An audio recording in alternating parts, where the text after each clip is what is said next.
না, ওই দিনে আমি পোলাও খাই না, আমি সেমুই খাই না, আমি লাচ্চা জীবনে খাই না, আমি এগুলো খাই।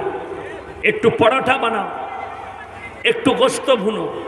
তো আমার ঈদ হলো না, সেমুই খেতে হবে কে বললে? শর্ত আছে, তোমার পছন্দ মতো তুমি ভালো মন্দ খাও ঈদের দিন, কোনো অসুবিধা নাই। আমাদের দেশে সেমুই লাচ্চা বানায়, আপনি অন্যান্য দেশে যান এসব নাই। কথাটা বুঝতে পেরেছেন না বলেননি? ওই জন্যে সেমুই লাচ্চা কেউ নিয়ত করে বানাই না, কিন্তু তুমি রুটিটা বানাতে হবে বলে বানাচ্ছ, বানাতে হয় বলে বানাচ্ছে, এই নিয়তটাই করবা। এখন আবার কিছু অনেক মেয়েরা বলছে যত সব নতুন নতুন মৌলবি বেরিয়েছে, নতুন নতুন ফতোয়া দিচ্ছে। হ্যাঁ হ্যাঁ, ফতোয়া আমরা দিইনি, ফতোয়া তোমরা তৈরি করে নিচ্ছ। কেন বলছি শুনে, 4 দিন আগে আমাকে একটা ছেলে ফোন করেছে, কোন জেলার জানি না। বলছে হুজুর বলতে পারবেন আমাবস্যার রাত্রিতে কি ছেলে মেয়েদের বিয়ে দিতে না? আমি কোথায় শুনলি? বলে আমাদের এখানে একটা মেয়ে বলছে আমাবস্যার রাত্রিতে বিয়ে দিতে না। আমি মোটেই দিস না, কালো ছেলে হবে। কথা বুঝতে পারেননি? আমাবস্যার রাত্রে বিয়ে দিলে কালো ছেলে হবে, ওই রাত্রিতে বিয়ে দিস না। কত বড় পাপের কথা জানেন, কত বড় দুর্নীতির কথা জানেন, কত বড় কুসংস্কার জানেন। মানুষ এটা বুঝে না যে কুসংস্কার, সেই কুসংস্কারই শিরকে দাঁড়িয়ে যাবে, কুসংস্কার বেদাতে দাঁড়িয়ে যাবে যখন সেটাকে শরীয়ত মনে করে নেবে। হ্যাঁ, বক্সের আওয়াজ হচ্ছে না?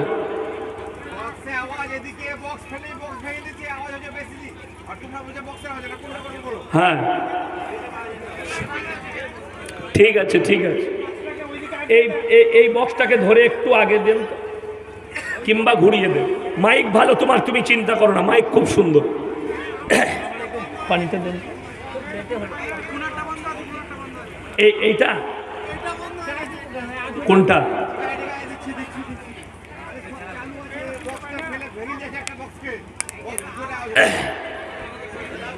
ঠিক আছে ঠিক আছে, হ্যাঁ বাস ঠিক আছে আমার ভাই। ওই জন্য আমি বলছি শুনেলেন, আপনারা স্টাডি করবেন আলেমের দ্বারা। প্রত্যেকটা মা বোনকে বলছি, প্রত্যেকটা ভাইকে বলছি, আপনি স্টাডি করবেন আলেমের দ্বারা, উলামাদের দ্বারা। আপনি যে কাজটা করবেন, কখনো মেয়েদের হাদিস শুনবেন না, বিপদে পড়ে যাবেন। তাইলে আমাবস্যার রাতের আর বউ পাবেন না, অন্য রাত খুঁজে বেড়াতে হবে। যে কোনো দিন আপনি বিয়ে করতে পারেন, আল্লাহর কাছে সব দিনটাই সমান। জোরে বলুন সুবহানাল্লাহ। আল্লাহর কাছে আপনার যদি সময় হয়, ঈদের দিনে আমার সময় আছে, আমি বাইরে কাজ করি, ঈদের দিনই বিয়ে করেন, কোনো অসুবিধা নাই।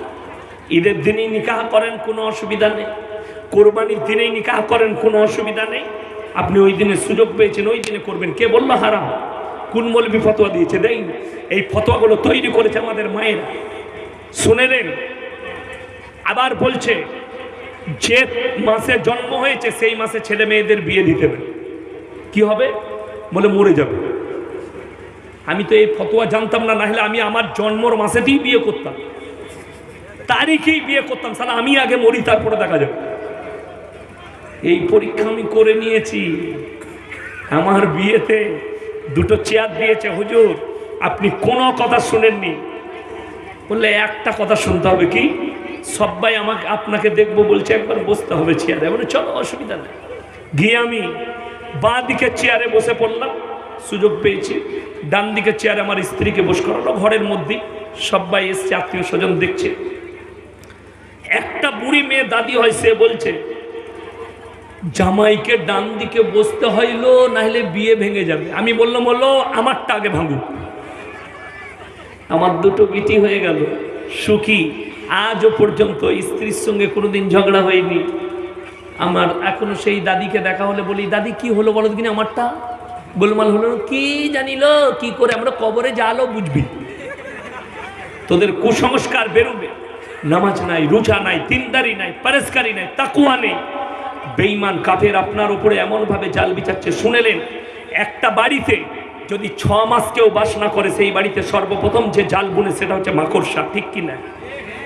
কেন? সেখানে বসবাস না করার কারণে।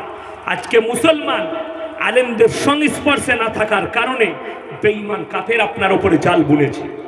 আপনি যে কোনো কাজ করছেন, আজকে একটা নামাজি সে তার ছেলের সেলিব্রিটি করছে, জন্মদিন পালন করে, এটার কারণ হচ্ছে সে আলেম মনে করেছে আমি একটা মৌলবীর থেকে ভালো জানি ইসলাম, এটা মনে করে সে কোরআন হাদিস মনে করেছে, দুটো আয়াত পড়ে মনে করেছে আমি ভালো জানি। কখনো ভাববেন না কোরআন হাদিসের ব্যাখ্যা বিশ্লেষণ বহু আছে, আপনি পাগল হয়ে যাবেন যদি আপনাদের সামনে হাদিস আর ব্যাখ্যা বিশ্লেষণের কিতাবগুলো নামিয়ে দিই মাদ্রাসায়, আপনার ব্রেনটা হ্যাং হয়ে যাবে। 12 বছর আমরা 12টা পায়জামা ছিঁড়ে পনে গাঁটা ফেলিয়েছি, আমাদের কোনো মূল্য নাই। তুমি 3 দিন নামাজ পড়ে 3টে বাংলা বই পড়ে বলছো আমি হাদিস জেনে গেছি, আমার বেটার জন্মদিন পালন করা যাবে নামাজ পড়ে? আল্লাহর কসম আল্লাহ তোমাকে পাকড়াও করবে কিয়ামতের দিনে। সব থেকে প্রথমে আপনাকে খোঁজ নিতে হবে আল্লাহর হাবিব সাল্লাল্লাহু আলাইহি ওয়াসাল্লাম 63 বছরের জীবন দশায় কবে তিনি জন্মদিন পালন করলেন। শুধু নবীজির কথা ছেড়ে দেন, সাহাবীদের 4 জন খলিফা, আমিরুল মুমিনিন হযরত উমর ফারুক রাদিয়াল্লাহু তাআলা আনহু, হযরত উসমান গনি, হযরত আবু বকর, হযরত আলী, এরা কবে জন্মদিন পালন করলেন নিজের জীবন দশায়? কেউ করেনি। ইনাদের কথাও ছেড়ে দেন, সাহাবীদের কথা ছাড়েন, চলে আসুন 4 জন ইমাম, ইমামে আজম আবু হানিফা রহমতুল্লাহ আলাই, ইমাম শাফি রহমতুল্লাহ আলাই, ইমাম মালিক, ইমাম আবু হাম্বল। কোন মৌলবি যদি প্রমাণ করাতে পারে এই 4 জন ইমাম নিজের জন্ম সেলিব্রেটি করেছে, সেই মৌলবির জুতোর মালা পরবে এই শওকতের বেটা ইনশাআল্লাহ। বড় কষ্ট লাগে, এরা নিজেদের জীবনে কখনো জন্মদিন পালন করে সেলিব্রেটি করলো না। তুমি পেলে কোথা থেকে? পেয়েছো ইংরেজ বেঈমান কাফেরের কাছ থেকে।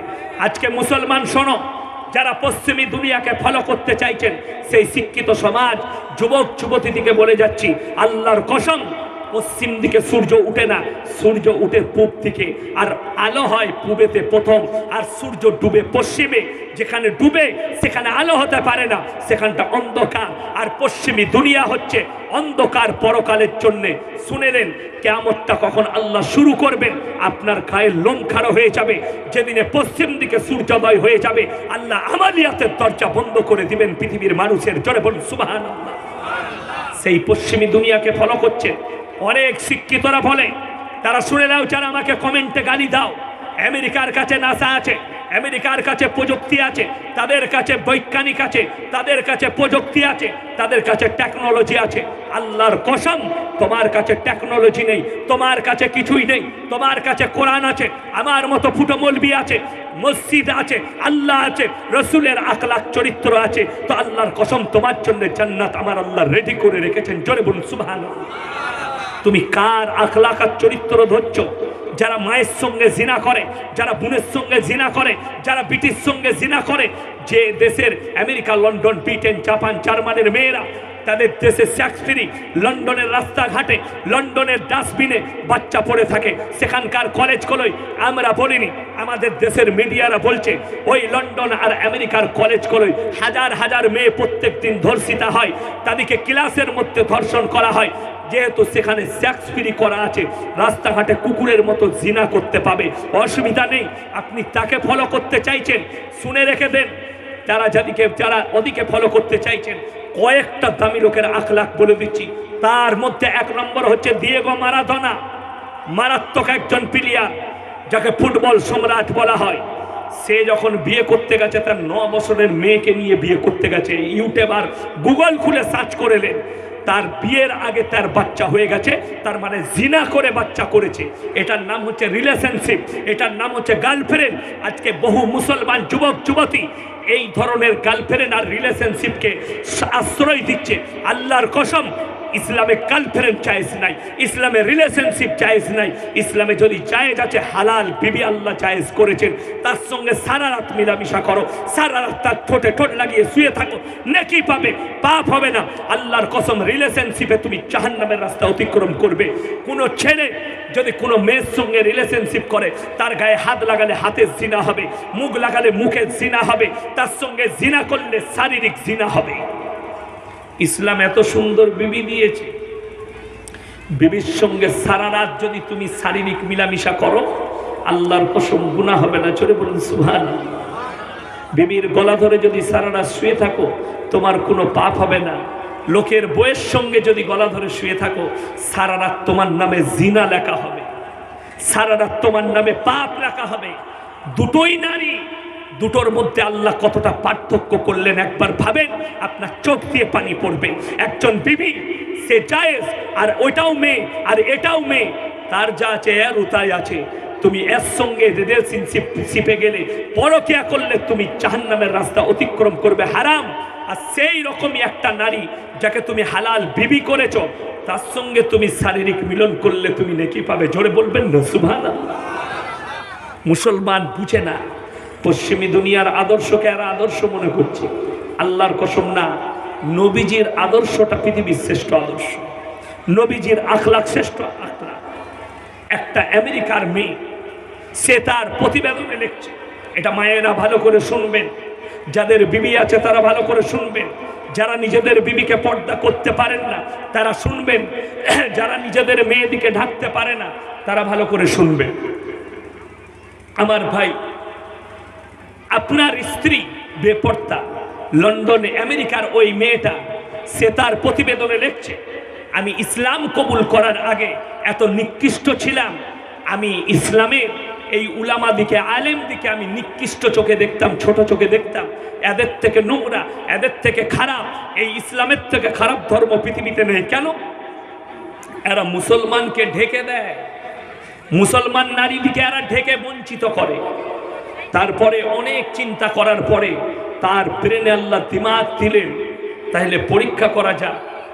মেয়েটা লেখছে, আমি পরীক্ষা করলাম 6 ঘন্টার মতো শুধুমাত্র বিরার বিকিনি পরে, নোংরা ড্রেস পরে আমি রাস্তায় হেঁটেছি। 6 ঘন্টার মধ্যে 6000-এর বেশি পুরুষ আমাকে ব্যভিচারের দাওয়াত দিয়েছে। তারপরে আমি 6 ঘন্টার মতো বোরকা পরিধান করে নিজেকে ঢেকে নিলাম, আর 6 ঘন্টা তার 2 দিন পরে হেঁটেছি। 6 ঘন্টার ভেতরে মানুষ তো দূরের কথা, কোনো প্রাণী আমার দিকে তাকায়নি। জোরে বলুন সুবহানাল্লাহ। ইসলাম এত সুন্দর দিয়েছে, তোমরা ঢেকে নাও, তোমাদের দিকে কেউ তাকাবে না। একটা রাস্তায় যদি আপনি এখনই রাতের বেলায় খানা খেয়ে হাড্ডিগুলো ফেলে দেন, আমি চ্যালেঞ্জ ছুড়ে বললাম 15টা কুকুর জোগাড় হবে, হবে না? হবে না। কেন? হাড্ডি পড়ে আছে। একটা বাস স্ট্যান্ডে যদি 2টো মেয়ে দাঁড়িয়ে থাকে, একটা মেয়ে যদি পর্দা নসিবা হয়, তার দিকে ভয়ে কোনো ছেলে তাকে কমেন্ট করতে পারবে না, বলবে এটা ভদ্র ঘরে। আমাদের মায়েরা, অনেক মেয়েরা এমন পোশাক পরে যাচ্ছে, তার পোশাক, তার শরীর ব্যভিচারের দাওয়াত দিচ্ছে, দাওয়াত দেয়। শুনেলেন, আমাদের দেশে যতগুলো মায়েরা ভাইরা শুনেন, যতগুলো ধর্ষণ হয়েছে, সমস্ত ধর্ষণের জন্য 2টো জিনিস দায়ী। কটা জিনিস বললাম? 2টো। একটা হচ্ছে মদ। যতগুলো ছেলে ধর্ষণ করেছে নারীকে, যতগুলো ছেলে নারীকে ধর্ষণ করেছে, তারা মদ্যপ অবস্থায় করেছে। আর 2য় নম্বর হচ্ছে মেয়েদের উত্তেজিত পোশাক, বুক বেরিয়ে থাকা, পেট বেরিয়ে থাকা, পিঠ বেরিয়ে থাকা। চুম্বক আর লোহাকে যদি কাছে রাখে, একে অপরকে টান দিবে না? দিবে না? কথা বলে টান দিবে, ছটা আমলিয়ে নিবে। কলা, আমুহা বাজারে যদি কেউ কলা বিক্রি করে, কলাগুলো যদি ছিলে বিক্রি করে, কিনবেন আপনারা? কেন কিনবেন না? মাছি বসেছে মালটায়। শুনেলেন আমার মায়েরা, তোমরা হচ্ছে কলার যা। ঢেকে থাকলে তোমাদের ইজ্জত বেড়ে যাবে, খুলে দিলে তোমাদের ইজ্জত নষ্ট হয়ে যাবে। যে ছেলেটাই বলছে ওই শরীর দেখানো মেয়েটাকে দারুণ লাগছে, কিন্তু আমি বলে দিচ্ছি, ওই মেয়েটাকে ও যেদিনে বিয়ে করবে তার পরের দিন থেকে বলবে শরীর দেখাবি না। ঠিক কিনা? তুমি নিজের বউকে বলছো ঢেকে দাও, শরীর দেখানো যাবে না, লোকের মেয়ের শরীর দেখে তোমার মনে উৎফুল্ল হচ্ছে।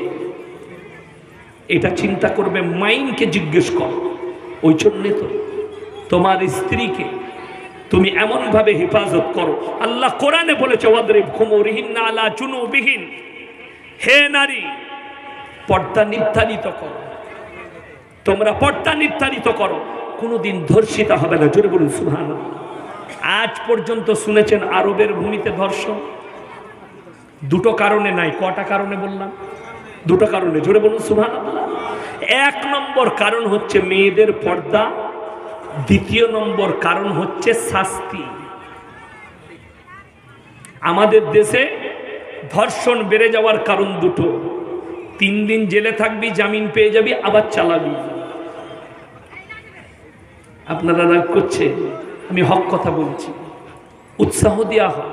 যেমন বুঝিয়ে দিই কেমন, আমাদের দেশের যতগুলো পতিতালয় আছে, পশ্চিমবাংলার সব থেকে বড় পতিতালয় কলকাতার সোনাগাছি। অনেকজন বলবে হুজুর কি করে জানলে, তাহলে মালটা গেছে, তাই না? আমার ঘরে বউ নেই, শোনো, খোঁজ এই জন্যে রেখেছি, আল্লাহর কসম তোমাদের মহাব্বতে। আমি সেদিনে কলকাতার মাটিতে দাওয়াত দিয়ে এসেছি, সোনাগাছির বুকে আসানসোল নিয়ামতপুরের যে লচিপুর আছে সেইখানে, বহরমপুরে, রামপুরহাটে, পশ্চিমবাংলার মালদায় যতগুলো জায়গায় পতিতালয় আছে, আর আমার মুসলমান মা বোন সেই পতিতালয়ে নিজের শরীরকে বিক্রি করে খাচ্ছে।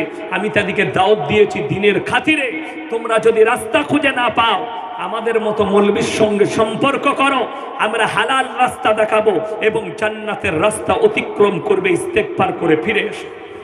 সেখানে কি লেখা আছে শুনে নেন। প্রত্যেকটা পতিতালয়ে লেখা আছে লাইসেন্সধারী পতিতালয়, লাইসেন্স আছে। সেখানে যদি প্রবেশ করেন কেউ বাধা দিবে না, দেয়? কথা বলে না, দেয়? দিবেন, আপনি যান, যেখানে যাবেন। কিন্তু বেরিয়ে এলে পুলিশরা বলে টাকা বার কর, গেই লিখে নেবে। আমি যদি দরজাটা বন্ধ করে দিই কেউ ঢুকতে পারবে? আর যদি খুলে রাখি, আমি যদি বলি খোলা আছে, যে ঢুকবি ঢোকগা, বেরুলে কিন্তু পয়সা দেব। কে অপরাধী? সরকার অপরাধী, ভারতের সরকার অপরাধী। পতিতালয়গুলোর কেটে তালা মারো, প্রবেশ করবে না। তার কারণ বলে দিই, আমি পুরুলিয়া ডিস্ট্রিক্ট থেকে জলসা করে আসছিলাম, আসানসোলের ওপরে, আসানসোল মার্কেটের ভেতর দিয়ে ডিসেল ঘর ব্রিজ, দামোদরের ব্রিজ পেরিয়ে আমি টুপি করে সিট ফেলিয়ে শুয়ে আছি। আমার গাড়ি পেরিয়ে চলে এসছে নিয়ামতপুর, ছুটছে মার্কেটের ভেতরে, 100-র ওপরে স্পিড আছে, ফাঁকা হাই রোডে চাপবো। আমার গাড়ির পেছনে ফর ইন্ডিকার জেলে ডিফার দিয়ে দিয়ে পুলিশের গাড়ি ছুটছে, মানে গাড়িটা দাঁড় করা। আমার ড্রাইভার উঠলো, হুজুর পেছনে গাড়ি আসছে পুলিশে। আমরা তুই চালা, চিন্তা করি না, একবারই সিগন্যালে দাঁড় করাবি। আমি টুপি পরে বসলাম, সিটটাকে সোজা করে, যেখানে গিয়ে দাঁড়িয়েছি সিগন্যালে, একদম এসে আমার সামনে গাড়িটা লাগালো। ছুটে এলো একজন পুলিশ বাবু, কাঁচটা যখনই খুললাম, ও হুজুর আপনি। ও মনে করেছিল পেয়েছি মা। তারপরে আমার পেছনে আর একটা মারুতি ভ্যানকে আটকালো, বলে সাইড কর। সাইড করলো, কোথা গেছিলি বে? মাথা পেছু 1000 করে বার কর। একটা মুসলমান পুলিশ এলো, হুজুর আপনার বায়ান শুনি। আমি আচ্ছা আলহামদুলিল্লাহ। আমি বললাম একটা কথা বলবো, রাগ করবেন না? বলে বলুন। আপনি তো অনেক কড়া কথা বলেন। আমি বললাম আচ্ছা, ওই গেটটাই যদি তালা মেরে দাও, ঢোকার রাস্তা তো থাকবে না, তোমরা ঢোকার রাস্তা খুলে রেখে বাইরে ধরছো।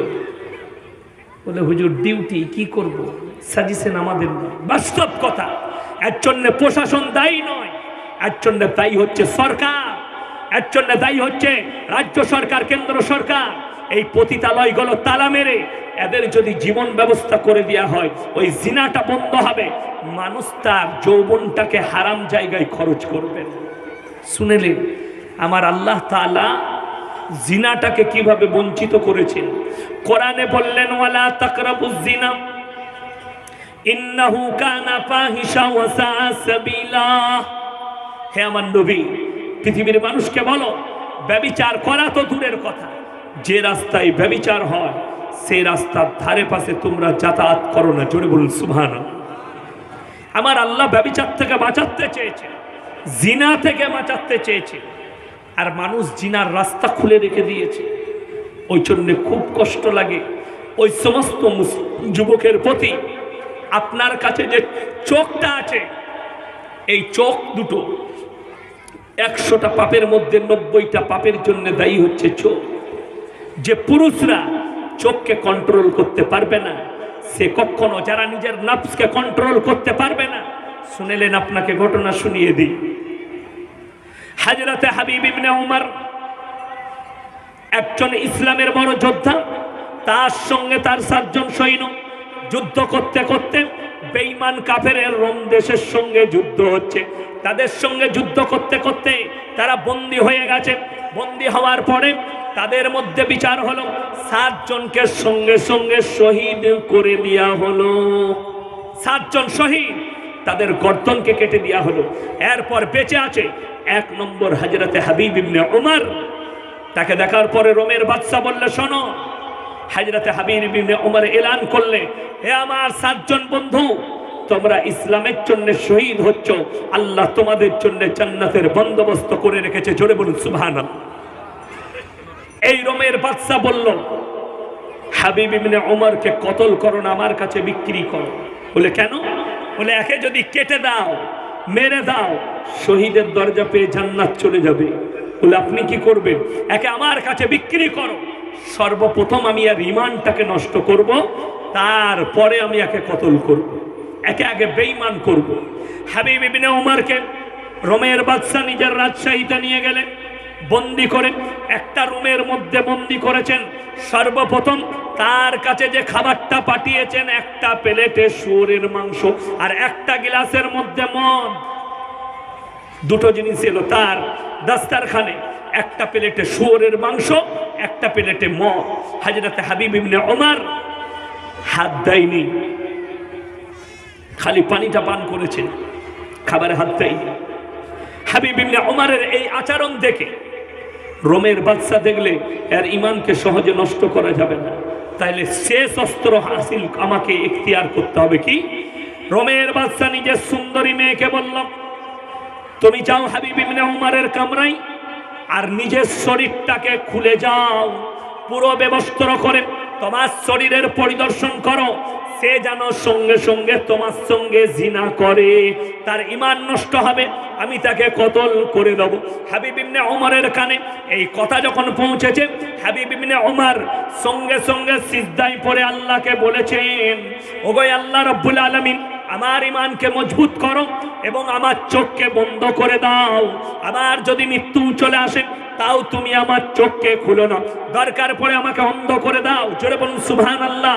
হাবিব ইবনে উমর সেই কামরার মধ্যে 3 দিন 3 রাত, ওই বাদশার মেয়ে, রোমের বাদশার মেয়ে 3 দিন 3 রাত উলঙ্গ অবস্থাতে দাঁড়িয়েছে, তার চারিদিকে নিজের খেল তামাশা দেখিয়েছে।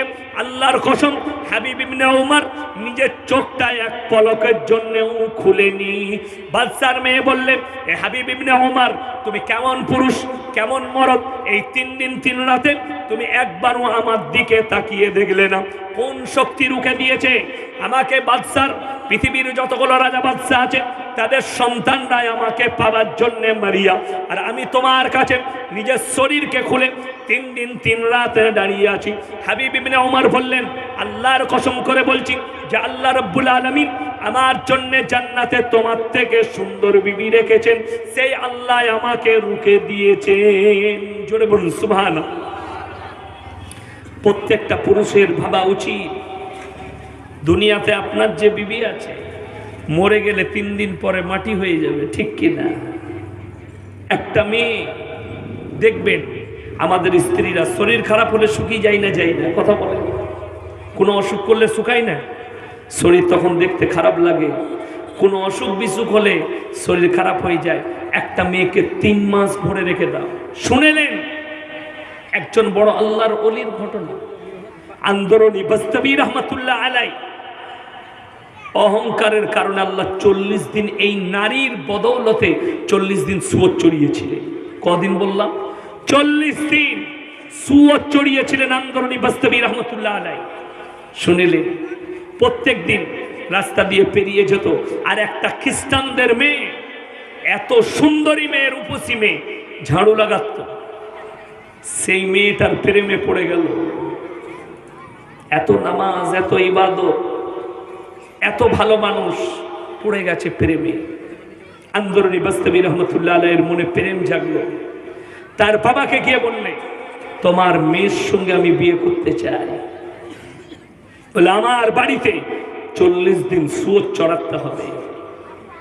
40 দিন শুয়োর চড়িয়ে তারপরে তার মন বলতে লেগেছে, তার মনের মধ্যে আওয়াজ উঠতে লেগেছে, তুই এত বড় আল্লাহর ওলি, এত জিকির আজকার, এত নামাজ, তুই এত বড় ফকির, তোকে আল্লাহ শুয়োর চড়ানো করাচ্ছে, তুই কত বড় নিকৃষ্ট হয়েছিস বলছে একটা মেয়ের জন্য। সঙ্গে সঙ্গে তিনি তার উস্তাদের কাছে গিয়ে বলেছেন, হুজুর আমি পাগল হয়ে গেছি মেয়েটার জন্য। বললে, তাই? ওই মেয়েটাকে ভালোবাসো?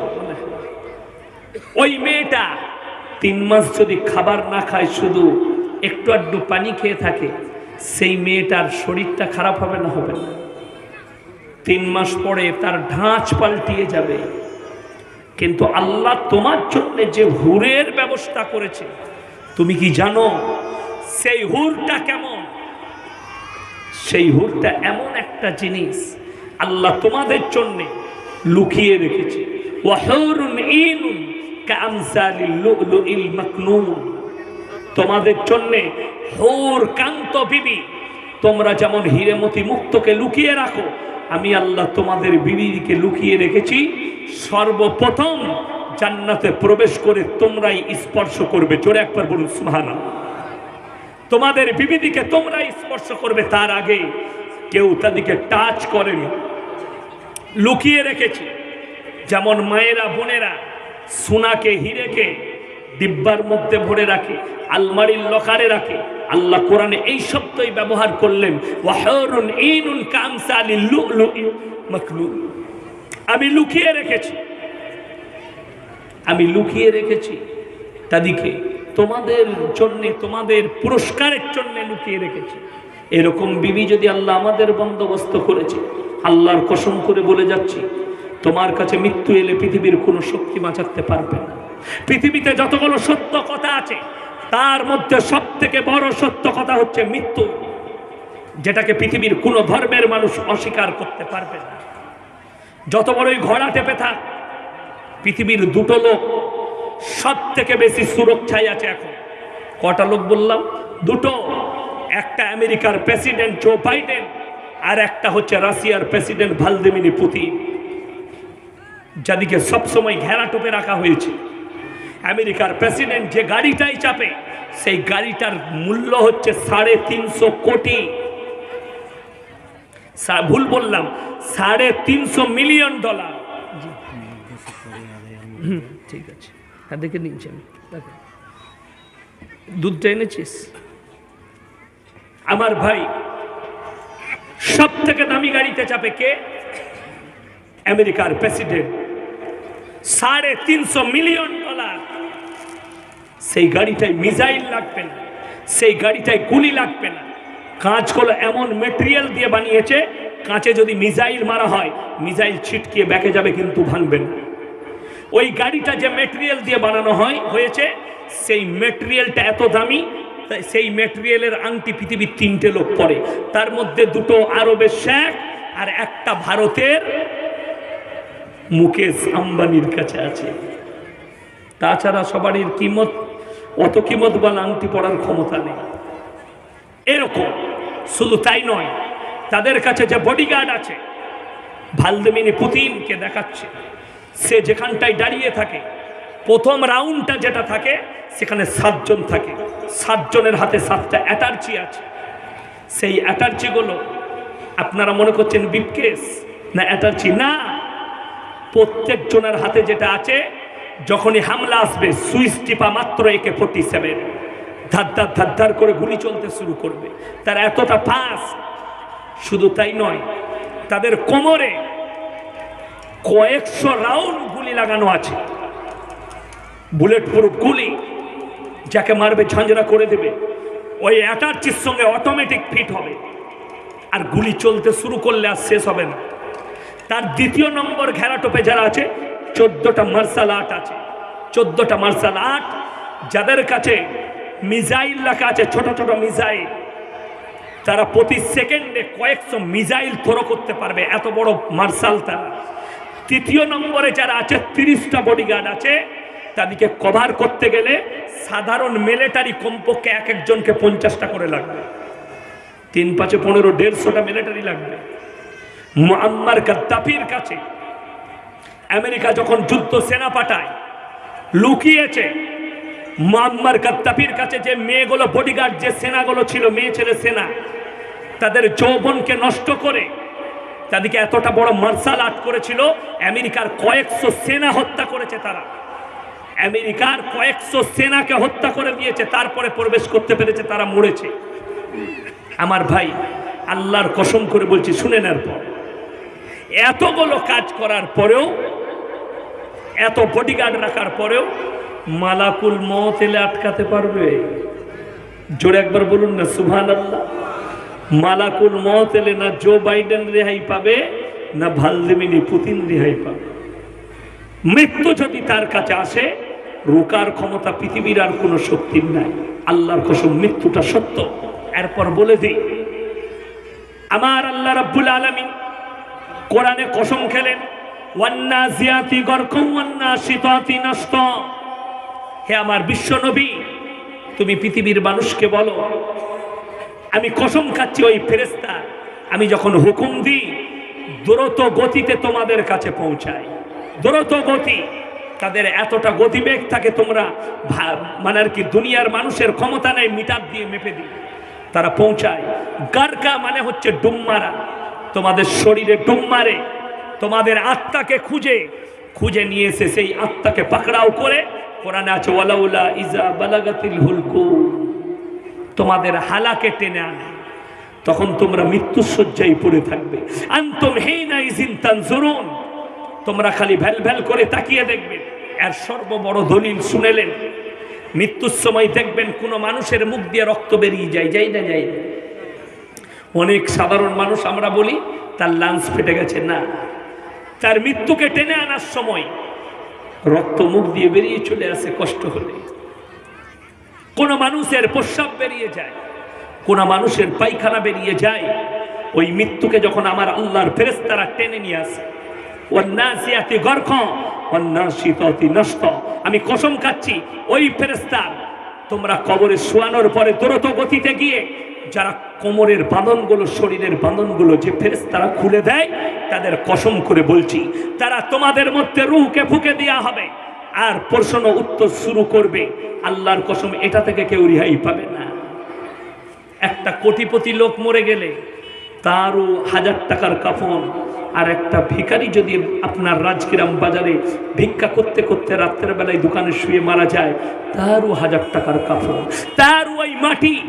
কেউ কোটিপতি হলে, কোটিপতি লোক হলে তার জন্য কি করা হবে? মাটবেল দিবে, এসি দিয়ে দিবে, তো তার কবরে এসি লাগানো হবে না। আমাদের বর্তমানে একটা হয়েছে, এক ভণ্ড পীর মারা গেছে, গাঁজাখোর বাবা, তার ছেলেরা কবরে মাটবেল দিয়েছে, বাঁধিয়েছে, বালিশ দিয়েছে, কেতা দিয়েছে, আর কারেন্ট দিয়ে একটা লাইট আর ফ্যান দিয়েছে। আমি বললাম, দরজায় রাখতে পারতিস, তোর বাপ তো গাঁজা খেত, মাঝে মাঝে গাঁজা দিতিস গাঁজাখোরকে। জোরে বলুন নাউজুবিল্লাহ। কবরে কি হচ্ছে তা আল্লাহ ছাড়া কেউ জানে না। আল্লাহর কসম, যারা মুমিন হবে তাদের জন্য কবর আসান হয়ে যাবে, কবর একই। ওই জন্যে একটা ঘটনা আমরা পাই, যদিও রেওয়ায়েতটা, ঘটনাটা সত্য না মিথ্যা জানি না, অনেক বক্তারা বলে এটার মধ্যে কিন্তু জ্ঞান আছে একটা, যে সেকেন্দার বলে একজন বাদশা ছিল, সে মরার সময় বলেছিল, আমার হাত দুটো কাফন থেকে বার করে নিয়ে যাবি। বলে কেন? লোকে যেন বুঝতে পারে আমি 7টা মুলুকের এত বড় বাদশা, খালি হাতে এসছি, খালি হাতে ফিরে যাচ্ছি, কিছুই নেই, আমার কিছুই নেই। আলেকজান্ডার অর্ধেক দুনিয়া দখল করেছিল, যারা ইতিহাস পড়ে তারা জানে। কোন বিচারক, কোন হাদিস বিচারক বলেছে ওই আলেকজান্ডারই হচ্ছে সেকেন্দার বাদশা। আলেকজান্ডারের দ্বিতীয় নাম সেকেন্দার বাদশা। অর্ধেক দুনিয়া ধ্বংস দখল করেছিল, ভারতেও আক্রমণ করেছিল।